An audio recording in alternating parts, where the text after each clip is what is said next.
এখন ভারতের যা মাস্তানি মারতেছে, বুড়া থুড়া হয়ে গেছে। ও আবার কিছুদিন আগে একটা স্ট্যাটাস দিছে, যদি ভারত ইচ্ছা করে বাংলাদেশকে দখল করতে 15 দিনও লাগবে না। ঠিক আসলে ভগবানের জাতেরা আল্লাহর জাতকে চিনে না। ভগবানের ভ বাদ দেন, গবানের কোনো অর্থ ডিকশনারিতে নাই। গবানের গ বাদ দিলে বান মানে বন্যা, দুনিয়ার কোনো মানুষ চায় না। বা বাদ দিলে নো মানে নাই, ভগবান শেষ। আর আমরা যাকে আল্লাহ বলে বিশ্বাস করি, আল্লাহু লা ইলাহা ইল্লা হুয়াল হাইয়ুল কাইয়্যুম। আপনার মন যদি চায় আলিফ বাদ দেন, লিল্লাহি মা ফিস সামাওয়াতি ওয়াল আরদ। আবার যদি মন চায় আরেকটা লাম বাদ দেন, লাহুল মুলকু ওয়া লাহুল হামদ। আমার যদি মন চায় আরেকটা লাম বাদ দেন, হুয়াল্লাহুল্লাযী লা ইলাহা ইল্লাহু। এখন বলেন তো, সব বাদ দিলেও আল্লাহ কি বাদ?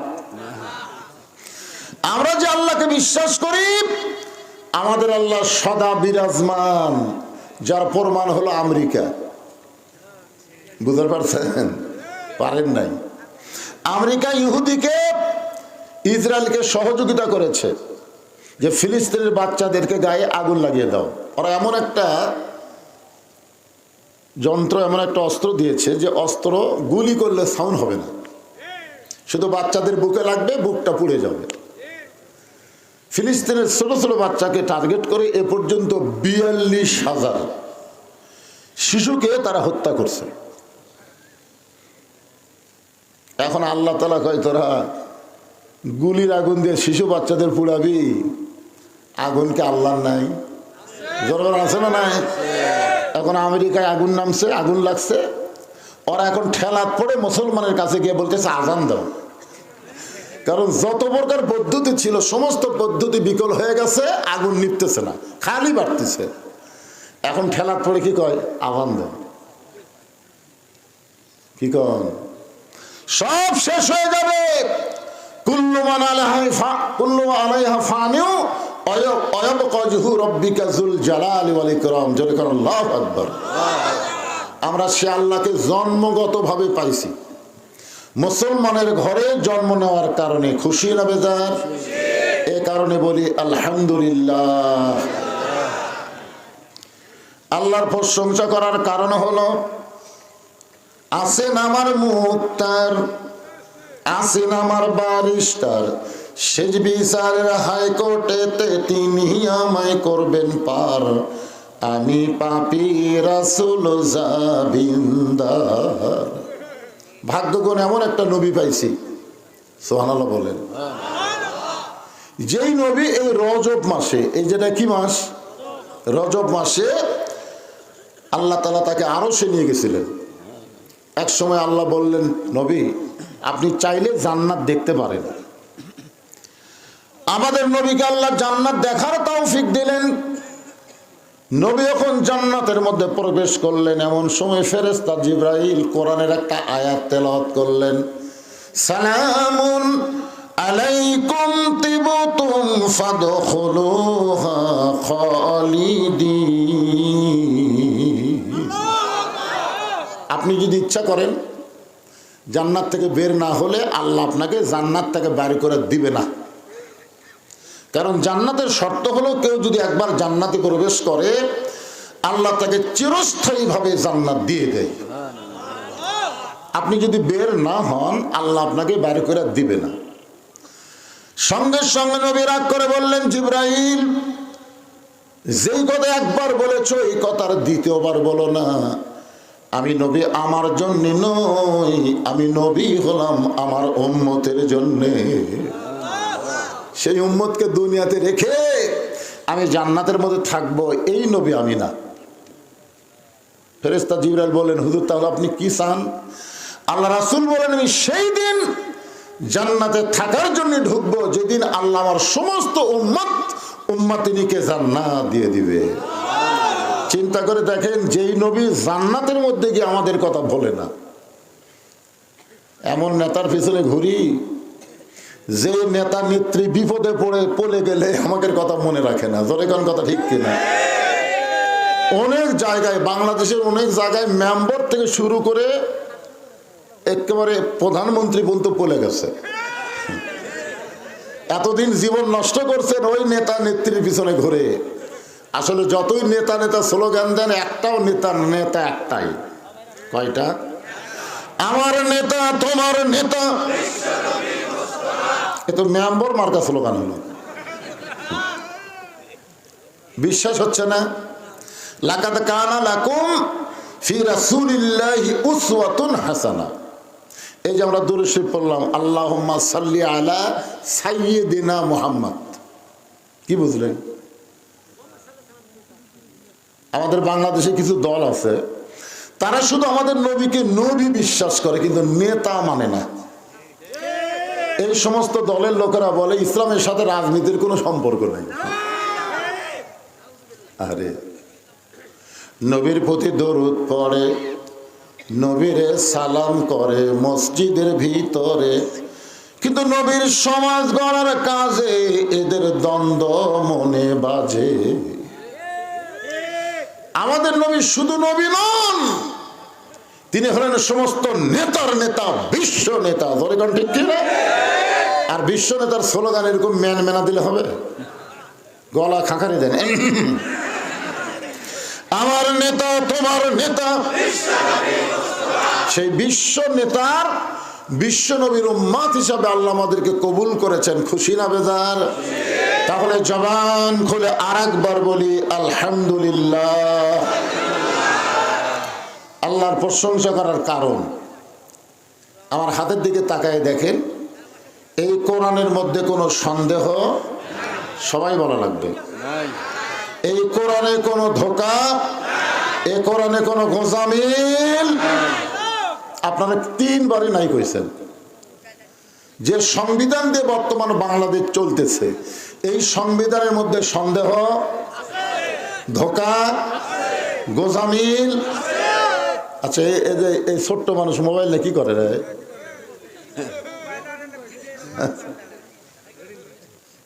কি বাজার, কি ভিডিও করতেছে? তোমার করা লাগবে কেন ভিডিও? এত ছোট বাচ্চার হাতে মোবাইল দিয়েছেন, এর বাপ কে রে?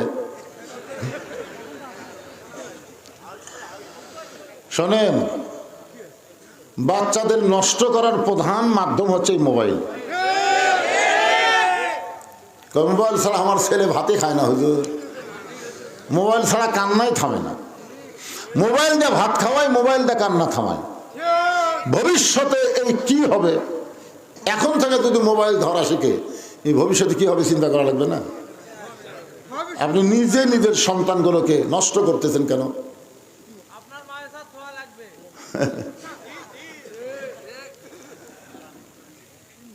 আর যার মোবাইল ধরো না, এই থুয়ে দাও, পকেটে থুয়ে দাও। এরা ধরে আছে, এরা 3 জন আবার দিক থেকে আছে। সামনে কাতারের মুসল্লি যদি এরকম বেয়াসাইদা হয়, একে সামনে বসে এরা ছোট ছোট বাচ্চারা।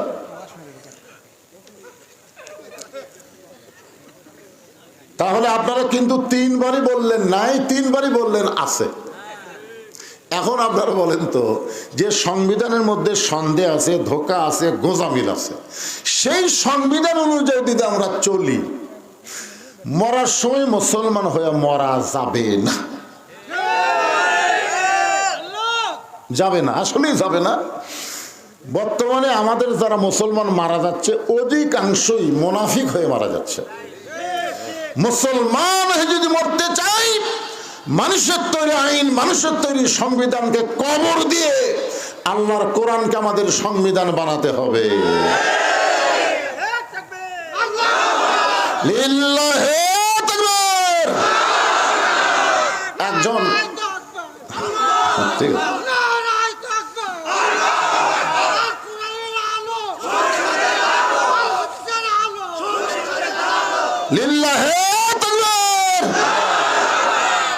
ওনারা যেভাবে তকবীর দিল আপনারা সবাই দিলেন,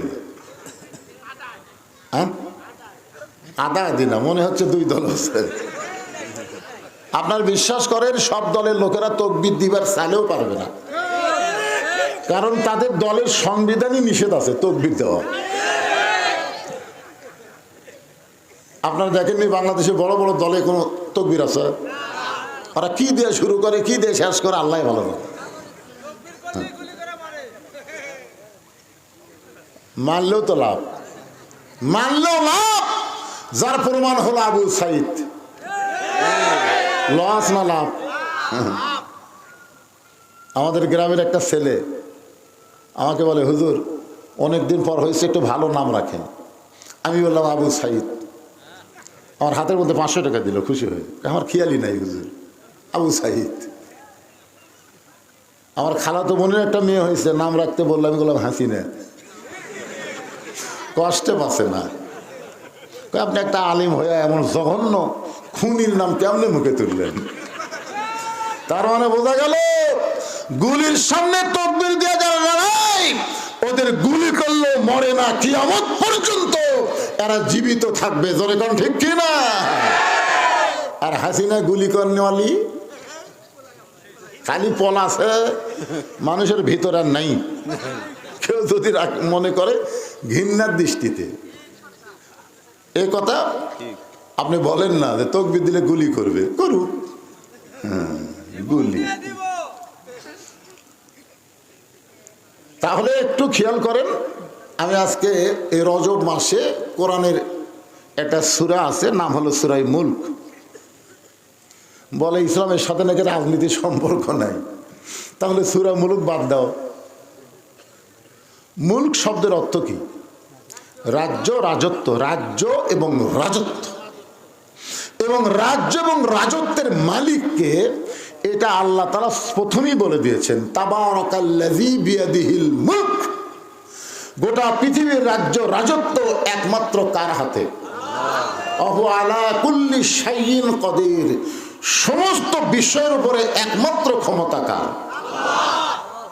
তাহলে যদি আপনি বলেন যে ইউনূস সরকার ক্ষমতায় আসার কারণে ভারত খেপে গেছে, আমেরিকা খেপে গেছে, অমুক দেশ খেপে গেছে, কিন্তু সবাই খেপলে আল্লাহ যদি খুশি থাকে,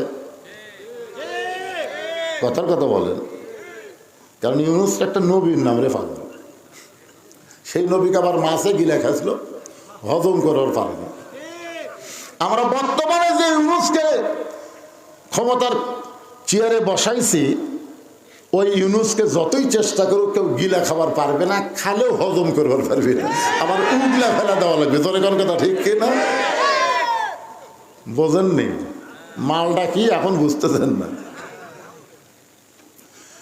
ইউনূস নবীরে খাইল মাছেতে গিলিয়া, ফেরেশতা পাঠাইলেন আল্লাহ ইসমে আজম দিয়া।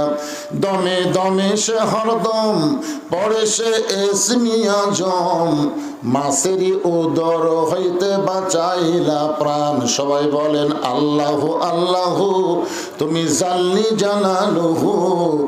শেষ করা তো যাই না গেয়ে তোমার গুণগান। আলহামদুলিল্লাহ। আল্লাযী খালাকাল মাউতা ওয়াল হায়াতা লিয়াবলুয়াকুম আইয়ুকুম আহসানু আমালান ওয়া হুয়াল আজিজুল গফুর। এখানে আল্লাহ বলতেছেন যে তোমাদের মৃত্যু এবং হায়াতকে সৃষ্টি করা হয়েছে পরীক্ষার জন্যে। মরা কিন্তু লাগবেই। যত চেষ্টাই করেন বাঁচার, বাঁচা কিন্তু যাবে না, মরা লাগবেই। যেরকম কথা ঠিক কিনা? এই জন্য আগে আল্লাহ মরার কথা বলছেন, আল্লাহ যে খলাকাল মাউতা ওয়াল হায়াতা। আগে কি? মরা, তারপরে বাঁচা। আল্লাহ কি বোকা নাকি? এখানে তো আল্লাহর বলা ছিল আল্লাযী খলাকাল মাউতা ওয়াল হায়াতা, আল্লাযী খলাকাল হায়াতা ওয়াল মাউতা। কিন্তু আল্লাহ তাআলাকে মৃত্যুর কথা বললেন, মৃত্যুর কথা বলে হায়াতের কথা বললেন। এরপরে আল্লাহ বললেন তোমাদেরকে পরীক্ষা করার জন্যে, আইয়ুকুম আহসানু আমালা। পরীক্ষার সাবজেক্ট হলো সুন্দর আমল। বর্তমানে বাংলাদেশে যেই পরিবেশ চলতেছে, এই পরিবেশে আমল হচ্ছে কিন্তু সুন্দর আমল হচ্ছে না। বাপ নামাজ পড়ে, বেটা নামাজ পড়ে না, দাদা নামাজ পড়ে, লাতি নামাজ পড়ে না। জোরে কোন কথা ঠিক কিনা? হচ্ছে আমল যে হচ্ছে না তা কিন্তু না। মসজিদ দোতলা করছে, জুমার দিনে মসজিদ ভর্তিছে, কিন্তু 5 ওয়াক্তে মানুষ হচ্ছে না। কি মনে করতেছেন গুরুত্ব বেশি কার, 5 ওয়াক্ত না জুমা? কেউ যদি জুমার নামাজ বাদ দেয় তাকে কাফের বলা যাবে না, কিন্তু অন্য 5 ওয়াক্ত নামাজের 1 ওয়াক্ত নামাজ, মান তারাকা সালাতু মুতাম্মিদান ফাকাত কাফার, ইচ্ছা করে 1 ওয়াক্ত নামাজ যে বাদ দিবে সে অবশ্যই কাফের হয়ে যাবে। চিন্তা করে দেখেন, আমল যে হচ্ছে না তা কিন্তু না, কিন্তু সুন্দর আমল হচ্ছে না। এখানে আল্লাহ বলতেছেন আহসানু আমালা, আবার অন্য জায়গায় আল্লাহ বলেছেন ও আমিলুস সলিহা। ও আমিলুস সলিহা মানে নেক আমল। বাপ পড়ে, বেটা পড়ে না, বাপ মনে মনে চিন্তা করে আমি জান্নাতে যাব, আমি তো পড়তেছি। কিন্তু কোরআন বলতেছে কু আনফুসাকুম আহলিকুম নারা, জাহান্নামের আগুন থেকে যদি বাঁচতে চাও তুমি একলা বাপ বাঁচলে হবে না, তোমার আহাল পরিবারকে নিয়ে বাঁচা লাগবে। জোরে কোন ঠিক কিনা? তাহলে সুন্দর আমল যদি আমরা করতে চাই, সুন্দর একটা পরিবেশ লাগবে। সুন্দর একটা পরিবেশ যদি তৈরি করতে চাই, সুন্দর একটা সমাজ লাগবে। সুন্দর একটা সমাজ যদি তৈরি করতে চাই, সুন্দর একটা রাষ্ট্র লাগবে। সুন্দর একটা রাষ্ট্র যদি তৈরি করতে চাই, তাহলে সুন্দর একটা সংবিধান লাগবে, যার নাম হলো আল্লাহর কোরআন।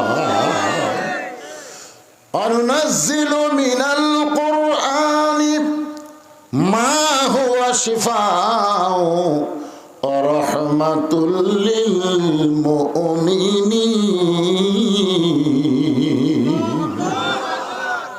এই আয়াতের বাংলা অর্থ কি?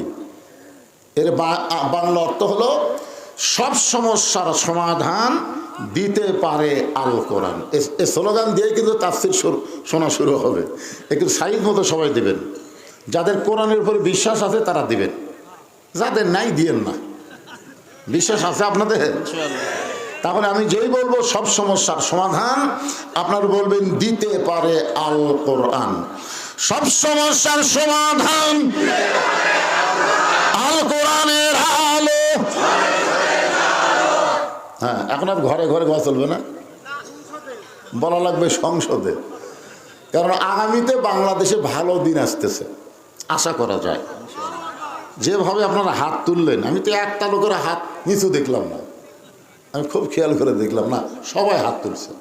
কারণ আপনারা আওয়ামী লীগ করেন আর বিএনপি করেন আর যে দলই করেন, জাতীয় পার্টি জামাত যেটাই করেন, কোরআনের মাহফিলে যখন আইছেন তখন আপনারা আর ভিন্ন দল নাই, সবাই এক দল হয়ে গেছেন।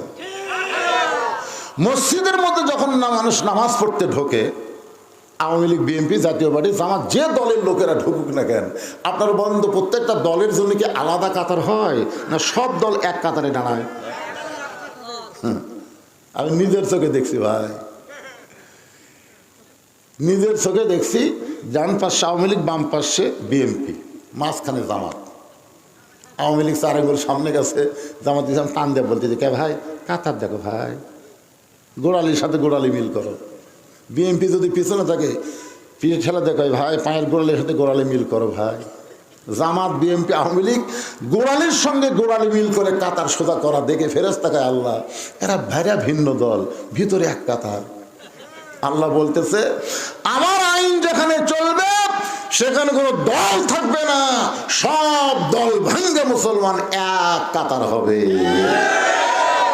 তাহলে এই মুহূর্তে আমরা কোনো দল করব না, একটাই দল হবে আমাদের কোরআনের দল। জোরে করে কথা ঠিক কিনা? তারপরে সামিয়ানার বেড়া যায় যা ইচ্ছা তাই করেন, কিন্তু এর ভিতরে যখন আসেন তখন এক দল হয়ে বলা লাগবে আল কোরআনের আলো সংসদে যাবে। কারণ সংসদ হলো ট্যাঙ্কি, বোঝেন না? ট্যাঙ্কি বোঝেন? 2 কোটি লিটার পানি আটে ঢাকা ওয়াসা কোম্পানি একটা ট্যাঙ্কি বানাচ্ছে। 6টা ডিপ টেবল দিয়ে অনবরত ট্যাঙ্কির পানি তুলতেছে। ওই ট্যাঙ্কির পানি আবার পাইপের মাধ্যমে প্রত্যেকটা বাসায় বাসায় সাপ্লাই দিছে। একদিন গভীর রাত্রে ষড়যন্ত্র করে ভারতের শয়তান আর বাংলাদেশের নাস্তিকেরা ওই টাঙ্কির ছাপনা খুলে একটা মরা মোষ ওর মধ্যে ঢুকে দিছে। এখন মোষটা আস্তে আস্তে ফুলে ফুলে গলে গলে ওই পানি মাধ্যমে মিশ্রণ হয়ে পাইপের মাধ্যমে প্রত্যেকটা বাসায় বাসায় পানি চলে যাচ্ছে। আর বাসার লোকেরা গিলাসের মধ্যে পানি নিয়ে বলতেছে ওয়াসাকাহুম রাব্বুহুম শারাবান তাহুরা। এই কোরআনের আয়াত পাঠ করতেছে আর পানি পান করতেছে। আপনার বলেন তো পানি পাক না পাক? তুমি যতই কোরআন পড়ো পানি পাক হবে না, কারণ টাঙ্কির মধ্যে ময়লা আছে।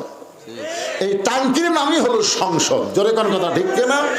আপনি সংসদের মধ্যে শয়তানদেরকে ঢুকাবেন আর ঘরে ঘরে কোরআনের আলো জ্বালাবেন, এখানে কখনোই সম্ভব না। বরং সংসদ পরিষ্কার করতে গেলে, টাঙ্কি পরিষ্কার করতে গেলে আল্লাহর কোরআন লাগবে। জোরে কোন কথা ঠিক কিনা? এই সংসদকে টাঙ্কি মনে করে এবার একটা ঝাড়িয়া স্লোগান দেবেন, জনগণ বুঝুক পাবলিক কি জিনিস। আল কোরআনের আলো, কোরআন হাদিস যেখানে, দুনিয়ার মুসলমান। এক লোক বলতেছে হুজুর আমি শীতের মধ্যে যে বিড়ি খাই, আল্লাহ যদি আমার জান্নাত দেয় তাহলে কি জান্নাতে বিড়ি পাওয়া যাবে? এখন এখানে আওয়ামী লীগ বিএনপি তারা চিন্তা করতেছে রে সংসদের মধ্যে যদি কোরআন যায় তাহলে হামাকের কি হবি রে? আরে পাগলা, বিড়ি জান্নাত তো আল্লাহ দিবে না, কারণ বিড়ি খাওয়ার মতন ইচ্ছাই তোমার হবে না। যখন কোরআন দিয়ে বাংলাদেশ চলবে তখন অন্য কোনো দল করার ইচ্ছাই তোমার হবে না। তোমার মনই বলবে কোরআনের দলে ঢোকা লাগবে। ধরে করে কথা ঠিক কি না? কি মনে করছেন এরকম কোরআনের মধ্যে কি লেখা আছে? কি বুঝতেছেন? কি ওয়াজ শুনতেছেন? কিছুই তো দেখবার পাচ্ছে না। সেই দিন আপনারা দেখতে পাবেন যেদিন কোরআন দিয়ে আমাদের বাংলাদেশ চলবে আসলে কোরআনটা কি, এই কোরআনটা কেমন, এই কোরআন দিয়ে যখন দেশ চলবে দেশের নেতারা কেমন হবে, কর্মী কেমন হবে। আপনাদের সামনে আহসান আমালা দিয়ে আপনাদের বোঝানোর চেষ্টা করতেছি। বাংলাদেশের মতন ৯৬টা দেশের খলিফা হলেন হযরত ওমর। আমাদের বাংলাদেশের মতন ৯৬টা দেশ, কয়টা দেশ? জুমার দিনে খুতবা দিচ্ছেন। এখন আপনারা বলেন তো কোন দলের নেতারা খুতবা দিবার পারবে? কোন দলের নেতারা খুতবা শুনবে? একটু বিবেচনা করবেন। ৩ দল মসজিদের মধ্যে ঢুকছে, আওয়ামী লীগ, বিএনপি, জামাত। কিন্তু ইমামের মায়ের অসুখ হয়েছে হঠাৎ, ইমাম মাকে নিয়ে হাসপাতালে গেছে। এখন জুমার দিনে ইমাম আসে নাই। ৩ দলের মুসলমান চিন্তা করতেছে আজকে খুতবা কে দিবে? হুজুর তো আসেনি।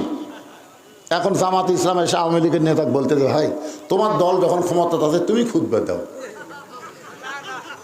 আওয়ামী লীগ নিচের দিকে তাকা বলে ভাই ভাষণ দিবার পারি রে, কিন্তু হ্যাঁ ভাষণ দিবার পারিস, খুতবা দিবার পারিস না। তো বিএনপি বলতেছে ভাই কি করবেন ভাই, আপনি না হয় যান। না রে ভাই অত কথা বলিস কে রে, যেখানে জামাত ইসলাম আছে সেখানে হামা করে যা লিখবে। ও বাবা, হযরত ওমর যখন খুতবা শুরু করেছেন এমন সময় মাঝখান থেকে একজন মুসল্লি দাঁড়িয়ে বলতেছে আমিরুল মুমিনিন আপনার খুতবা আমরা শুনবো না। ওমর ফারুক বলেন আমার অপরাধ কি? বলে আপনার অপরাধ হলো আমাদেরকে খাটো পাঞ্জাবি দিয়ে আপনি লম্বা জুব্বা পরে খুতবা দিচ্ছেন। আমাদেরকে খাটো পাঞ্জাবি দিয়ে আপনি লম্বা জুব্বা পরেছেন। এই লম্বা জুব্বা কেমনে পেলেন, কোথায় পেলেন, আপনার গায়ে কেমনে দিলেন, এটা যতক্ষণ পর্যন্ত না বলবেন ততক্ষণ আপনার খুতবা আমরা শুনব না। বাংলাদেশের মতন কয় দেশ? ৯৬টা দেশের খলিফা তাকে খুতবা বন্ধ করে দিয়েছে খালি জুব্বা লম্বা হওয়ার কারণে।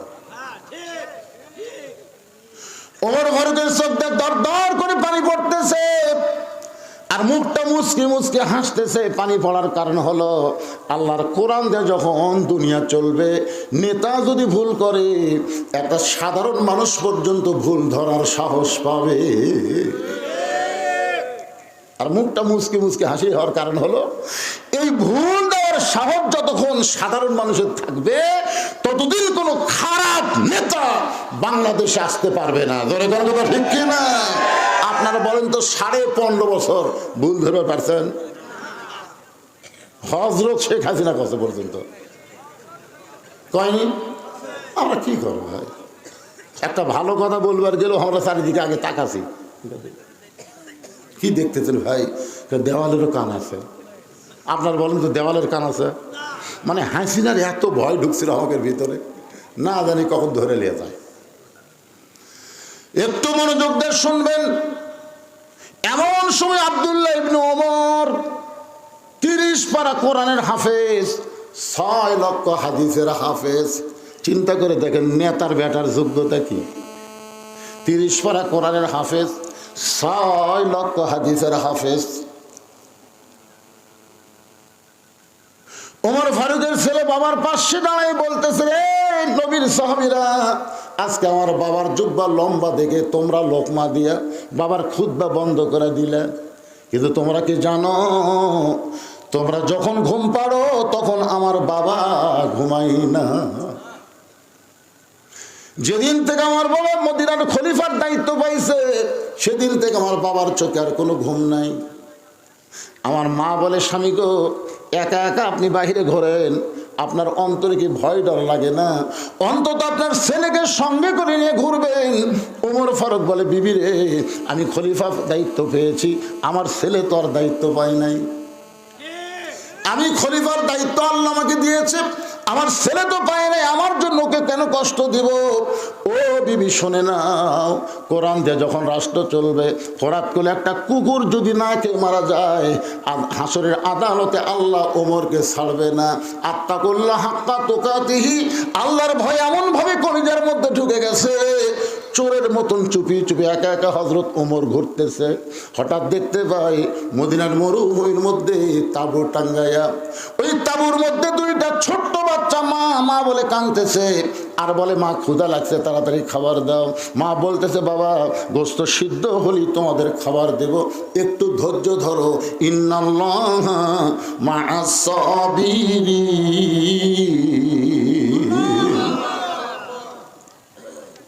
কিন্তু মা যখন বারবার বলতেছে একটু ধৈর্য ধরো, গোস্ত সিদ্ধ হলেই তোমাদের খাবার দিব, কিন্তু হযরত ওমর ফারুক চিন্তায় পড়ে গেলেন।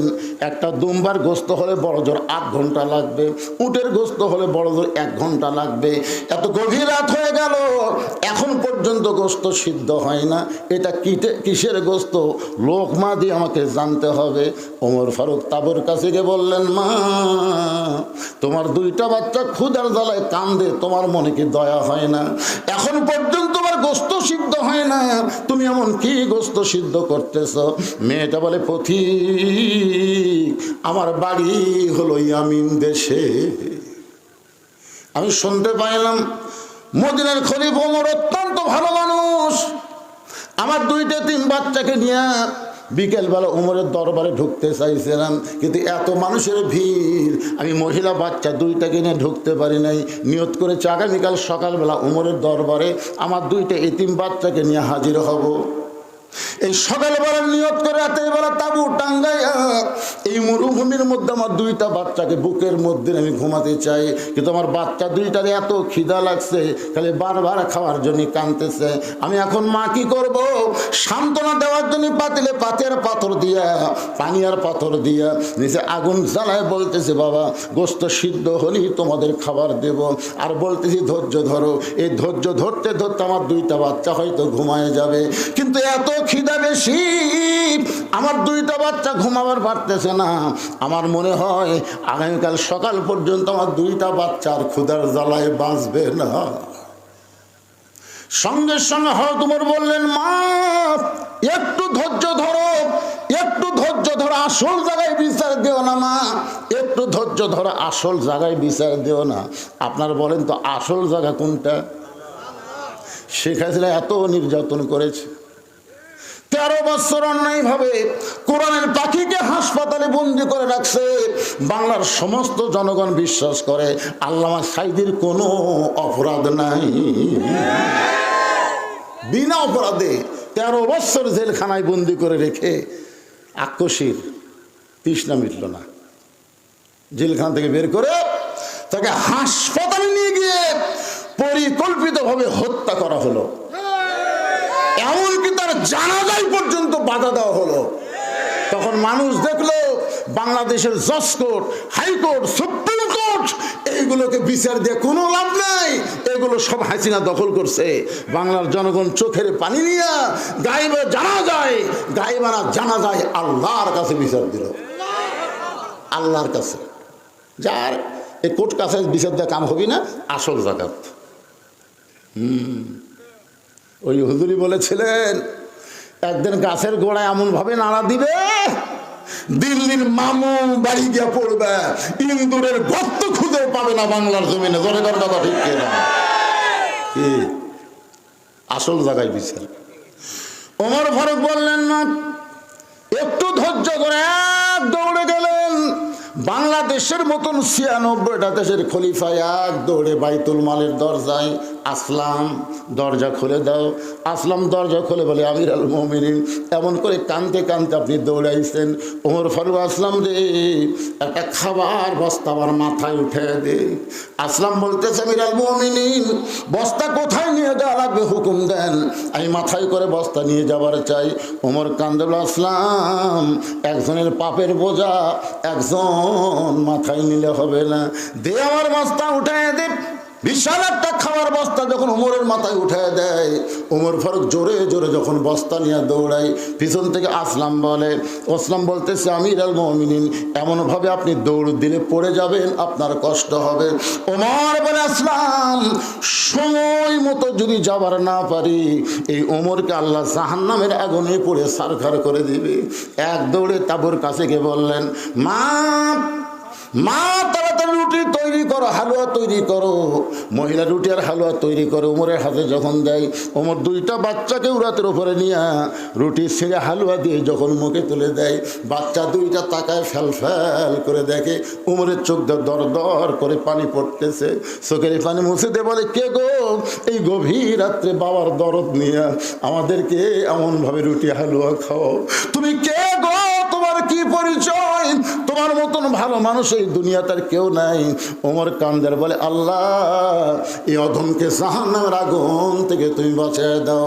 তাবুর ভিতর থেকে মা চিল্লায় বলে, পথিক ভালো মানুষের গল্প শুনেছি, কিন্তু মানুষ এমন ভালো হয় কোনোদিন কল্পনা করি নাই। পথিক রে, আল্লাহ ওমরকে মদিনার খলিফা না বানায়া তোমাকে যদি মদিনার খলিফা বানাইতো, তাহলে মদিনা যেন আল্লাহর জান্নাত হয়ে যেত। আব্দুল্লাহ বলতেছে, সাহাবীরা তোমরা শুধু রাতের বেলা ঘুম পাড়ো, আর আমার বাবা একা একা ঘুম লাগে। তোমরা জানো এই জুব্বা লম্বা হওয়ার কারণ? সবাই যখন ঘুমাইছিল তখন আমার বাবা চোরের মতন চুপি চুপি আমার দরজায় গিয়ে ডাক দিল, আব্দুল্লাহ, আব্দুল্লাহ রে। আমি দরজা খুলে দেখি বাবার হাতে একটা পাঞ্জাবি। আমি খুশি হয়ে বললাম, বাবা বাইতুল মাল থেকে আমার একটা পাঞ্জাবি দিল, আপনি গভীর রাত্রে আর একটা দিবার আইছেন।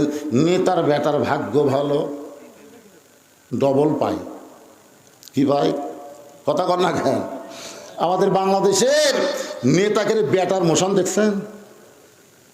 হায় হায় রে, সামান্য একটা ওয়ার্ড লেভেলের নেতা। আগে চলাচ্ছিল অটো ভ্যান, এখন চলে R15।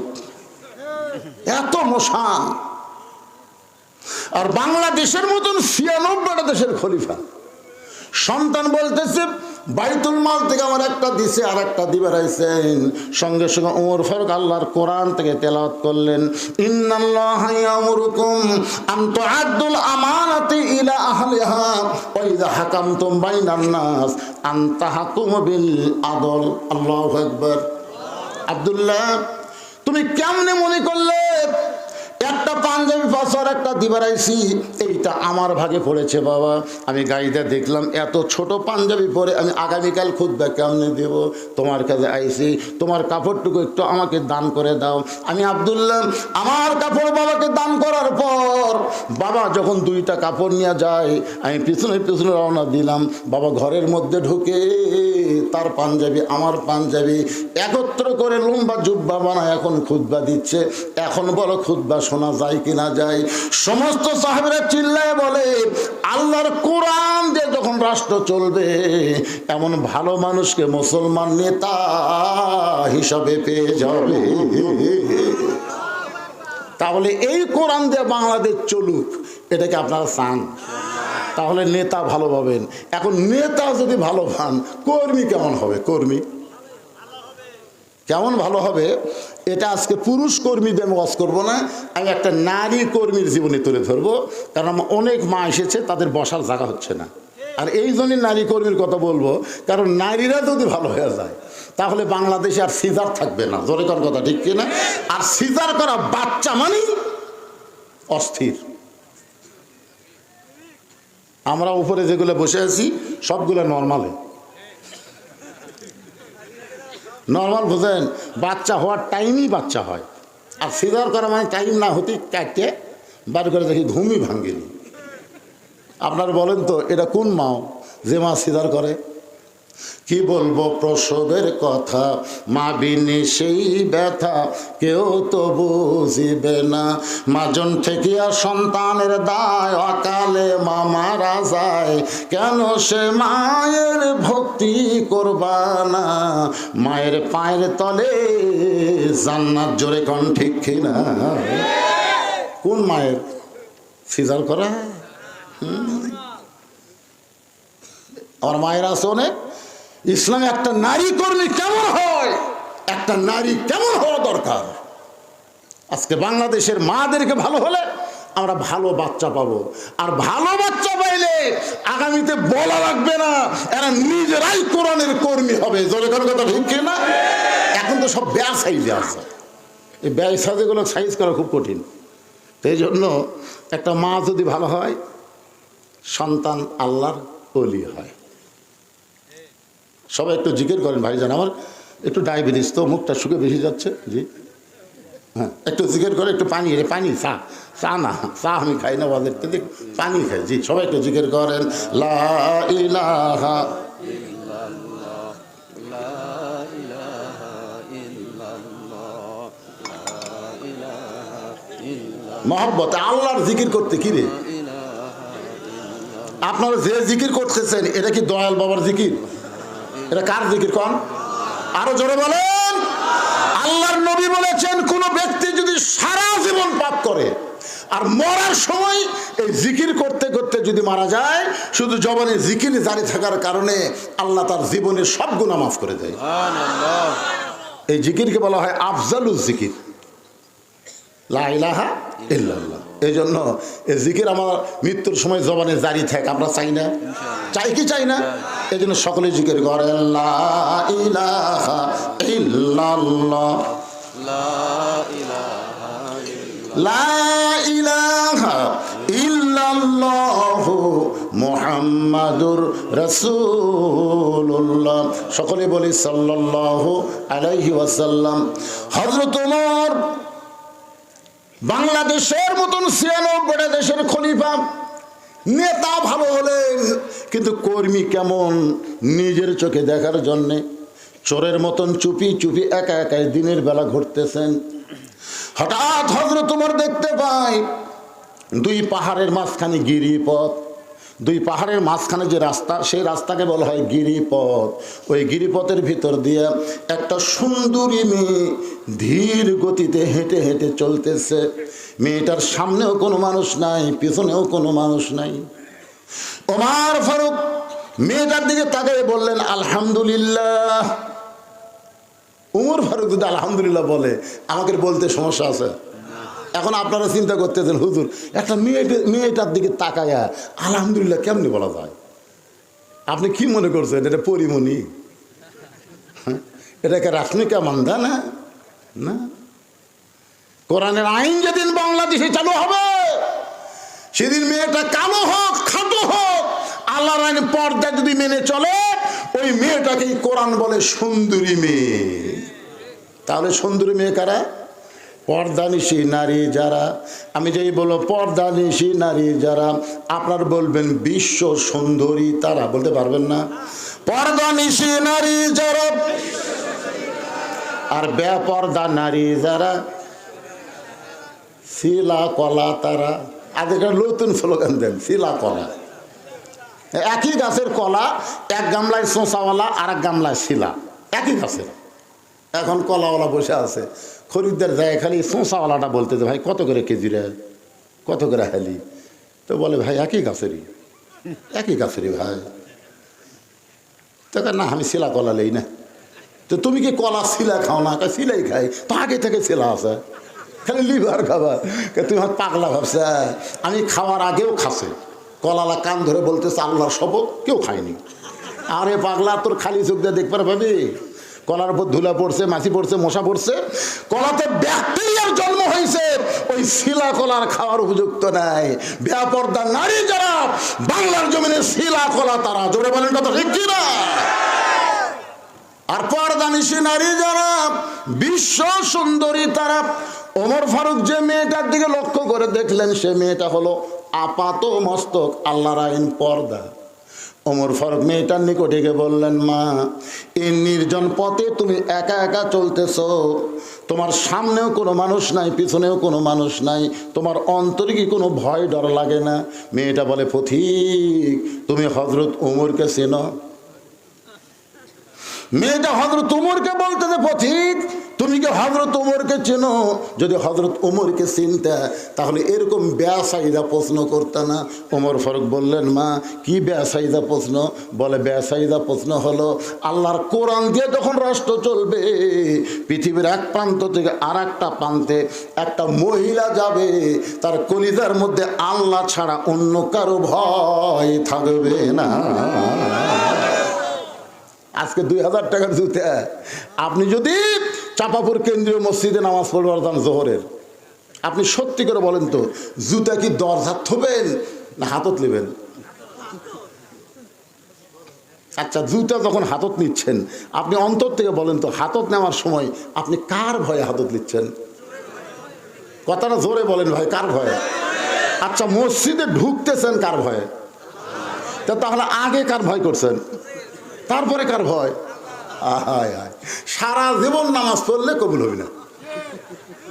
সারা জীবন যদি আপনি নামাজ পড়েন, আগে সুরের ভয় তারপরে আল্লাহর ভয়, এই নামাজ কোনোদিন কবুল হবে না।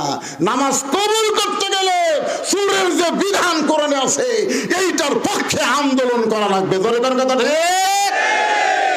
হায় হায় রে, চোরের ভয় বাড়ি জাফানি তালা লাগাচ্ছে। আমাকে এলাকার চোরের ভয় ডিউটি শুরু হয়ে গেছে। আমি বললাম, কে রে ভাই এত ডিউটি কেন? কয়, হুজুর এই যে আওয়ামী লীগেরা নেতাগুলা সব পলাছে, চামচাগুলো কি করে খাবি? এখন এরাই অকাম করতেছে, এই দিন আমরা পহরা দিচ্ছি। বাড়ি ঘর ছাড়া, বউ চল ছাড়া, এখন রাস্তায় সব পহরা দিচ্ছে। এই জায়গাগুলো আপনার পুরো করেন, ছোটো ছোটো বাচ্চাকে গ্যারান্টি নাই তো। যা তুইও যা, ওরা বসে থাকে ঘুম ধরছ না, থাক ঘুম পাড়ুক, ছোট মানুষ তো, এর কেউ শোনার কি দরকার? মেয়েটা কি বলতেছে, আল্লাহর কোরআন দিয়ে যখন রাষ্ট্র চলবে, তুমি কি হযরত ওমরকে চেনো? চেনো? ওমর আল্লাহর কোরআন দিয়ে এখন রাষ্ট্র চালায়। পৃথিবীর এক প্রান্ত থেকে আর এক প্রান্তে একটা মহিলা যাবে, ওই মহিলার করে যায় আল্লাহ ছাড়া অন্য কারো ভয় থাকবে। তাহলে যারা পারেন তারা আমার সঙ্গে পড়বেন, আর যারা না পারেন তারা চুপ করে শুনবেন। সেদিন ষোড়শী নির্জন পথে যাবে, কোনো জন কটু কথা কবে না, পথে আর প্রান্তরে সম্পদের মোহে পড়ে খুন আর রাহাজানি হবে না। রাস্তার মধ্যে গাছ ফেলে দিত স্যার। আমার সঙ্গে যাইছে হাফিজ মামুনুর রশিদ, সেদিন ওদের দাম করি ওয়াজ করে আসার সময় থাকে চাপাপুরের এই পার গাছ ফেলাতে জায়গারা কি রাস্তা তেল তেল হয়তো কাম হলো না। আগে ভাঙ্গায় ভালো হয়েছিল, ভাঙ্গা রাস্তার চোর নেই, আর তেল তেলার চোর গাছ ফেলায়। সেদিন ষোড়শী নির্জন পথে যাবে, কোন জন কটু কথা কবে না, পথে আর প্রান্তরে সম্পদের মোহে পড়ে খুন আর রাহাজানি হবে না। সবাই বলেন, যদি মেনে চলি কোরআন, জোরে বলেন, যদি মেনে চলি কোরআন আর রাসূলের বিধান, সকলেই শান্তিতে থাকবে বাংলার আকাশে কলেমার পতাকা যেদিন দুলবে। ওমর ফারুক বললেন, মা আমি বুঝতে পারলাম, কিন্তু তুমি যে ধীর গতিতে চলতেছো, তোমার চলার সাইজ দেখে মনে হয় তোমার ভিতরে কিছু দুঃখ কাম করতেছে। মেয়েটা বলে, পথিক আসলে আমি একজন দুঃখী নারী, আসলে আমি একজন দুঃখী নারী।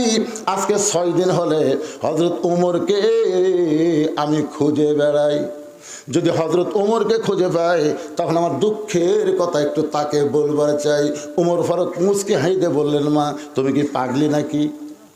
উমরকে যদি পাওয়ার চাও তাহলে বঙ্গভবনে যাও, উমরকে যদি পাওয়ার চাও গণভবনে যাও, উমরকে পাওয়ার চাইলে সংসদ ভবনে যাও। তুমি 2 পাহাড়ের মাঝখানে উমরকে খুঁজতেছো, উমর কি উটদুম্বা নাকি যে 2 পাহাড়ের মাঝখানে তাকে খুঁজে পাবে? মেয়ে গেল, পথিক রে তুমি জানো না, যেদিন থেকে আল্লাহর কোরআন দিয়ে রাষ্ট্র চলবে সেদিন থেকে আর নেতা খোঁজা লাগবে না, নেতারাই দুঃখী মানুষকে খুঁজে বেড়াবে। লিল্লাহে আল্লাহর কোরআন দিয়ে যেদিন বাংলাদেশ চলবে, একটা গরিব মানুষকে ধনী মানুষের বাড়ি যাওয়া লাগবে না, বরং ধনীরাই গরিবের বাড়ির দরজায় দরজায় ঘুরবে। বিশ্বাস করতেছেন না? কারণ ধনীদের টাকার শতকরা 2.5 টাকা কাট দেওয়া লাগবে। কথা কন না কেন? কার? গরিব খালি মশানলে বসে থাকবি, আর ধনীরা খালি টাকা নিয়ে ঘুরবি। তাই রে 2.5 টাকা যদি না দেয়, কবরের মধ্যে একটা সাপ হবি, 5টা মাথা, এইরকম বুকুত বসাবি, এমন সবল মারবি 40 গজ মাটির তলে যাবি। গরিবের তো কোনো ভয় নাই, গরিব খালি মশাল্লা বসে আছে। ধনী 1 ব্যাগ টাকা লিয়া গরিবের দরজায় ঘুরতেছে, যে যায়, ভাই আসসালামু আলাইকুম, জাকাতের টাকা হয়, না খায় থাকো রে, জাকাত খামো না। আমার এক দাদা ছিল, কেউ সে ইফতারির দাওয়াত দিলে বলতো, না ভাই এত কষ্ট করে রোজা থাকছি, ইফতার করে তো সব দেওয়া পারবো না, দরকার পানি খাই ইফতার করবো, তাও কারো বাড়ির যেমন। আমি বহু বুঝাইছি, দাদা পরের বাড়িতে ইফতার করলে সবের কমতি হবি না, উইও পাবি, আপনিও দরকারই নেই ভাই, কি দরকার রে এত কষ্ট করে রোজা থেকে পরের বাড়ি ইফতার করা। বাংলাদেশে এমনও মুসলমান আছে না খায় থাকবে কিন্তু জাকাতের টাকা নেবে না। দরকার কথা ঠিক কিনা? কারণ তাদেরকে বোঝানো হয়েছে জাকাত মানে মানের ময়লা, আর মানের ময়লা কেউ কি সহজে নিবার চায়? 7 দিন ধরে 1 ব্যাগ টাকা নিয়ে ধনী করতেছে, একটা গরিবও নেই। মনের দুঃখে মরুভূমির মধ্যে গেছে, মরুভূমির মধ্যে গিয়ে দেখে গাছের ছায় একজন বস্তা মাথার দিয়ে ঘুম পাড়তেছে। বেগালা মনে করছে গরিব পাইছি, গরিব মনে করে সালাম দিচ্ছে, আসসালামু আলাইকুম। সঙ্গে সঙ্গে বস্তাওয়ালা মাথা তুলে বলতেছে আলহামদুলিল্লাহ। কে রে ভাই তোমাকে সালাম দিলাম, তুমি ওয়ালাইকুম না বলে আলহামদুলিল্লাহ কেন? বলে ভাই 1 বস্তা টাকা নিয়ে 15 দিন ঘুরতেছি রে, গরিব পাইনি, তোকে দেখে গরিব মনে করে আল্লাহ শুকুর আদায় করছি, টাকার বস্তাটা লেতো। আমি ঘুরি ব্যাগ লে, তুই ঘুরির বস্তা নিয়ে, তাহলে গরিব গেল কোথায়? জাকাত ভিত্তিক অর্থনীতি যখন চালু হবে, বাংলার জমিনে সুদকে যখন কবর খুঁড়ে দাফন করা হবে, আল্লাহ রহমত বরকতের দরজা খুলে দিবে, আর কোনো গরিব খুঁজে পাওয়া যাবে না। দরকার কথা ঠিক কথা বলে। সুদের 1 টাকা খায়, মায়ের সঙ্গে 42 বার জিনা করার গুনাহ হয়। আল্লাহ রাসূল সুদের পাপের কথা বলতে গিয়ে 3 বার মুখ ঢাকিয়েছে, 3 বার। সুদের সর্বশেষ পাপ এ মুখ হবে, বলবার যে মুখ ঢাকে। সাহাবীরা বলে, হুজুর এমন কি পাপ যেটা বলবার গেছে আপনি মুখ ঢাকেন? রাসূল বলতেছে, যদি ভাবির সাথে শালীর সাথে, তাও বলা যায় যে সুদের 1 টাকা খালে শালীর সাথে ভাবির সাথে, কিন্তু গর্ভধারিণী মায়ের সাথে, এখন চিন্তা করে দেখেন তো, নিজের গর্ভধারিণী মায়ের সাথে 42 বার জিনা করার গুনাহ হয়। এবার আপনাকে এলাকাতে মানে কেউ সুদ খায় না নাকি? নাউযুবিল্লাহ জোরে করেন না কেন? জোরে বলে নাউযুবিল্লাহ। আল্লাহর কোরআন দিয়ে যখন রাষ্ট্র চলবে, তখন বাংলার জমিনে সুদকে দাফন করা হবে, জাকাত ভিত্তিক অর্থনীতি চালু হবে। জোরে করেন কথা ঠিক কি না? মেয়েটা বলতেছে, আমি একজন দুঃখী নারী, আজকে 6 দিন হলে হযরত ওমরকে খুঁজে বেড়াই। আমার বিশ্বাস আর 1-8 দিনের মধ্যে আমি হযরত ওমরকে পাওয়া যাব ইনশাআল্লাহ। কয়দিন? আর মাত্র 1 দিন। যদি 1 দিনের মধ্যে আমি ওমরকে না পাই, তাহলে আসল জায়গায় বিচার দেব। উমর নেতা হয়ে বৌসল নিয়ে ঘুম পাড়তেছে, আর এমন একটা দুঃখিনী মেয়ে 7 দিন হলে রাস্তায় ঘুরতেছে। সঙ্গে সঙ্গে ওমর ফারুক হাঁটু গেড়ে বসে বললেন, মা তুমি যে উমরকে খুঁজতেছো আমি হইলাম সেই ওমর। মেয়েটা বলতেছে আমিরুল মুমিনিন। তাহলে একা একা ঘুরতেছে কেন? আপনার চামচে নাই? একটা চেয়ারম্যান ঘরে চৌকিদার লিয়া, উপজেলা চেয়ারম্যান ঘরে পুলিশ লিয়া, এমপি ঘরে পুলিশের গাড়ি লিয়া, আর মন্ত্রী আসলে তো আগে পিছিয়ে খালি সব পুলিশ, মনে হয় পুলিশগুলো এমপি মন্ত্রীর। আমাকে কেউ লাভ 15.5 বছর আমরা দেখছি পুলিশেরা যে হারে নিয়ে তা পাওনা দিছে, চোরাই হবে পাওনা দেয়নি। কথা কর না কেন ভাই? একটা নেতা গাড়ির থেকে নামলে পুলিশ চারিদিক ঘিরে ধরে, মানে বড় চোর নামলো। আমার ছোটবেলার কথা মনে আছে, আমাদের এলাকায় সবচেয়ে একটা বড় ডাকাতের নাম ছিল কাদের ডাকাত। আমার দাদার সাথে আমি বাজারে যাচ্ছি, দেখো 10-15 জন পুলিশ ঘিরা খাড়া হয়ে আছে। আমি বললাম দাদা ওরে কে? দাদাকে ওরে কাদের ডাকাত রে, অনেকদিন ধরে পুলিশ খুঁজতে চাহিদা পাশে ধরি সব দিবি। এখন নেতাকে চেহারা দেখে মনে হয় এরাও কাদের ডাকাত রে। যেভাবে পুলিশ ঘিরে ধরে, ওমর ফারুক বললেন, মা এই নির্জন পথে ধীর গতিতে চলতেছে, 6 দিন হলে